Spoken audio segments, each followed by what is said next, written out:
Assalamualaikum warahmatullahi taala wabarakatuh. Nama saya Muhammad Abdul Hakim binti Abdul Aziz. Hari ini saya ingin menerangkan sedikit berkenaan tajuk isu buli dalam kalangan pelajar sekolah. Senario yang semakin membimbangkan ibu bapa dan masyarakat di Malaysia pada masa kini ialah keganasan tingkah laku, terutama kejadian buli. Menurut tokoh Always, buli ialah perbuatan tingkah laku langsang yang diperlakukan kepada orang lain dengan sengaja. Kebanyakan perbuatan buli bertujuan untuk menunjukkan kuasa dan keupayaan menundukkan orang lain serta perbuatan tersebut dilakukan secara berulang kali. Buli juga adalah satu bentuk perbuatan dengan niat dan disengajakan.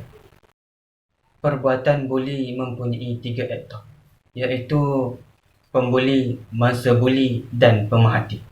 Manakala terdapat 3 jenis buli, iaitu buli secara fizikal, buli secara verbal dan buli secara tingkah laku antisosial. Buli merupakan salah satu tindakan yang bertentangan dengan falsafah kehidupan manusia. Pengetahuan dan akhlak menjadi unsur yang terpenting dalam usaha membentuk manusia yang lebih baik.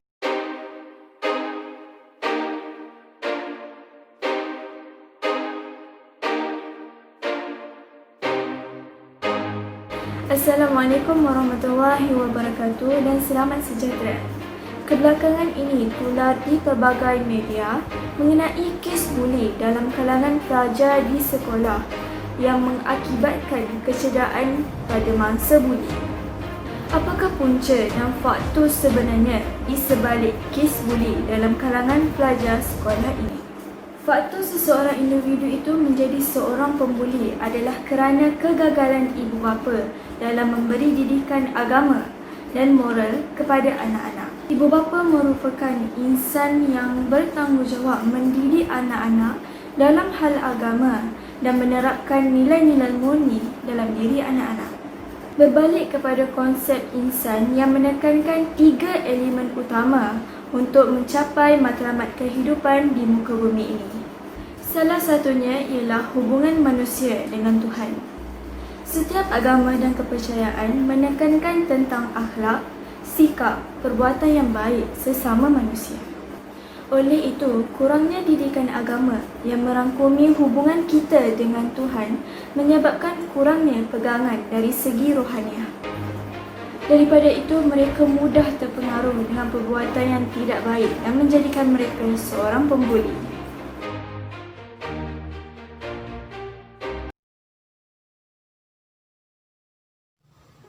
Rakan sebaya merupakan individu yang mempunyai lingkungan umur yang sama serta memiliki latar belakang dan minat yang lebih kurang sama.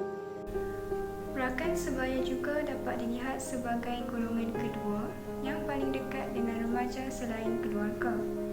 Oleh itu, tidak hairanlah sekiranya pengaruh rakan sebaya sangat kuat kepada seseorang remaja. Pengaruh rakan sebaya juga dikenal pasti sebagai salah satu faktor yang menyumbang kepada gejala buli dalam kalangan pelajar sekolah. Seperti kita ketahui bahawa pelajar sekolah merupakan golongan remaja yang masih belum berfikiran matang, di mana kadangkala mereka gagal untuk membezakan baik buruk sesuatu tindakan.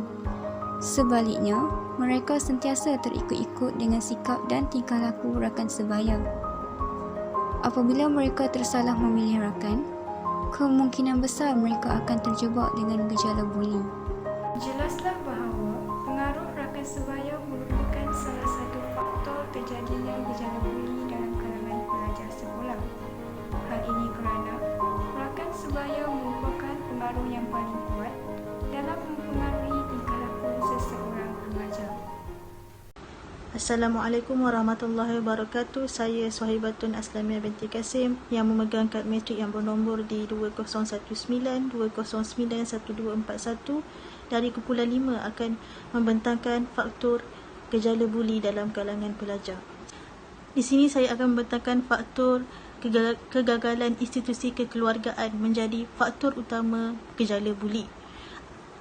Faktor kegagalan ibu bapa melaksanakan tanggungjawab dalam mendidik anak-anak merupakan akar tunjang kepada masalah ini. Kenapa ibu bapa menjadi faktor utama? Kerana ibu bapa merupakan antara orang yang terdekat dan merupakan orang yang selalu berada dengan anak-anak. Namun apabila ibu bapa gagal untuk melaksanakan tanggungjawab ini, ia akan bawa kepada gejala buli ini. Ibu bapa yang hanya mementingkan profesion ataupun sibuk dengan pekerjaan akan menyebabkan anak-anak kurang kasih sayang dan tiada masa bersama dengan anak-anak, sehinggakan anak-anak ini akan merasa kurang kasih sayang ataupun ibu bapa mereka tidak mengambil tahu hal mereka. Hal ini menyebabkan anak-anak menjadi agresif dan melepaskan perasaan tekanan serta marah kepada ibu bapa ni dengan membuli kepada rakan lain. Begitu juga apabila anak-anak ini kurang kasih sayang, mereka akan lebih berisiko untuk terlibat dengan gejala buli. Hal ini kerana tiada masa bersama dengan ibu bapa ataupun tiada masa untuk berbual ataupun berkomunikasi dengan ibu bapa menyebabkan anak-anak lebih memilih untuk meluahkan ataupun meluangkan masa bersama dengan rakan-rakan yang mempunyai masalah yang sama. Assalamualaikum dan selamat sejahtera. Nama saya Nur Farina binti Zainab Bidin. Saya dari kumpulan 5. Hari ini saya akan menerangkan kesan pertama, iaitu kesan dari psikologi yang akan dialami oleh mangsa buli. Pertama sekali, mangsa kebiasaannya akan mengalami masalah penurunan prestasi. Seterusnya, mangsa juga akan berasa sentiasa sunyi dan mereka juga sentiasa akan bertindak untuk mencederakan diri mereka. Seterusnya, bukan sahaja itu, mangsa juga kebiasaan akan berasa takut untuk pergi ke sekolah sehingga menyebabkan mereka akan mengalami simptom seperti pening kepala dan juga sakit perut pada awal pagi. Kerana ketakutan tersebut menyebabkan keluar simptom seperti mangsa-mangsa buli ni akan menunjukkan simptom sama seperti kemurungan dan juga kecelaruan minda. Hal ini kerana mereka sentiasa berasa tersisih dan gagal dalam hidup mereka kerana mereka sering dicemooh, dicaci dan dimaki oleh pembuli tersebut. Itu sahaja daripada saya. Sekian, terima kasih. Assalamualaikum dan selamat sejahtera. Saya Nur Ainadia binti Zainuddin, bernombor kad matrik D2019-2091-218 akan menerangkan tentang kesan buli melibatkan pelajar di sekolah terhadap fizikal pelajar tersebut. Selain memberi kesan kepada psikologi dan mental pelajar, buli juga dapat mempengaruhi kesan dalam fizikal mangsa tersebut. Kebanyakan pembuli akan mencari pelajar yang lemah untuk dijadikan sebagai mangsa buli. Mereka akan memukul dan menumbuk mangsa tersebut. Kesannya, mangsa akan menghadapi kesakitan pada bahagian yang dipukul oleh pembuli.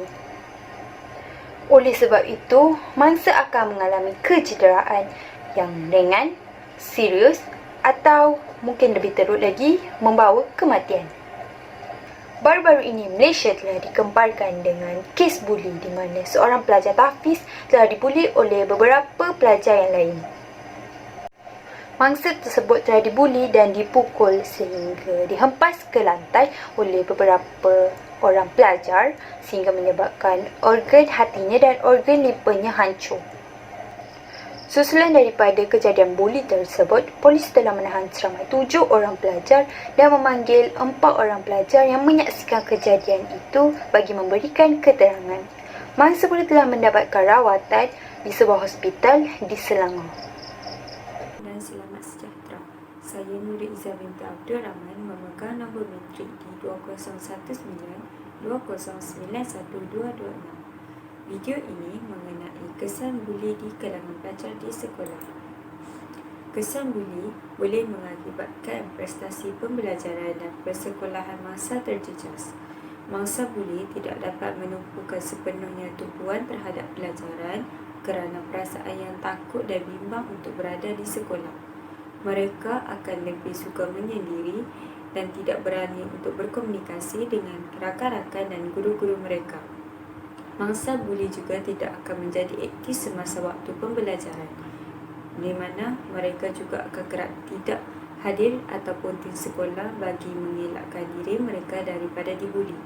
Ini akan mengakibatkan prestasi mangsa buli di sekolah menurun atau jatuh kerana banyak tertinggal dalam pelajaran. Fokus mereka juga akan terganggu dan pencapaian akademik mangsa juga turut akan merosot. Sekian daripada saya. Terima kasih. Assalamualaikum warahmatullahi wabarakatuh dan selamat sejahtera.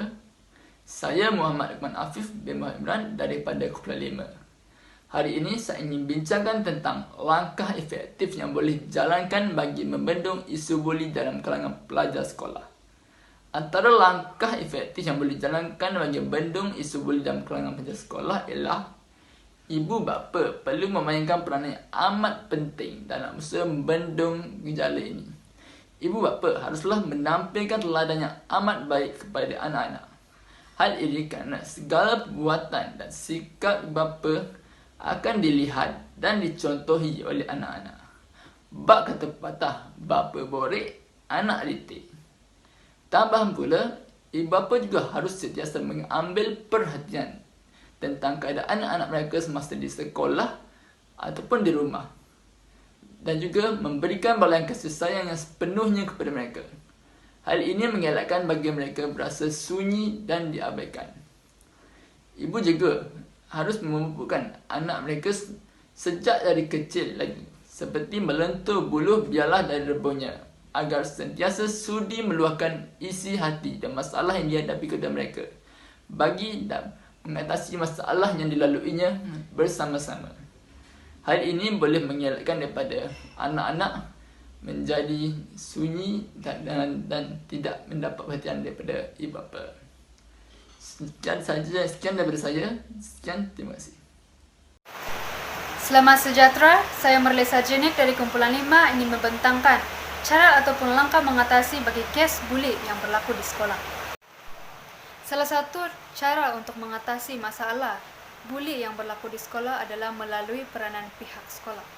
Pihak sekolah perlulah peka terhadap kes ini dan perlu menjalankan tanggungjawab dengan sebaik-baiknya bagi membendung kes buli ini daripada terus berlaku. Cara mengatasi yang dilakukan oleh pihak sekolah adalah melalui menjatuhkan hukuman yang setimpal kepada pelajar yang terlibat. Dengan cara ini, ia memberi pengajaran bukan sahaja kepada pelajar yang terlibat, malah kepada pelajar lain yang tidak terlibat juga. Yang kedua adalah melalui peranan guru-guru konseling. Guru-guru konseling perlu memberi konseling seperti dorongan dan sokongan moral nasihat kepada pelajar yang terlibat.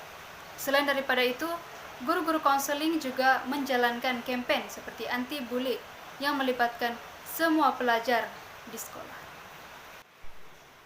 Di samping itu, penerapan nilai-nilai moral bersama isu ini dalam sesi pengajaran dan pembelajaran di dalam kelas, seperti melalui mata pelajaran pendidikan moral, pendidikan Islam, dan civic.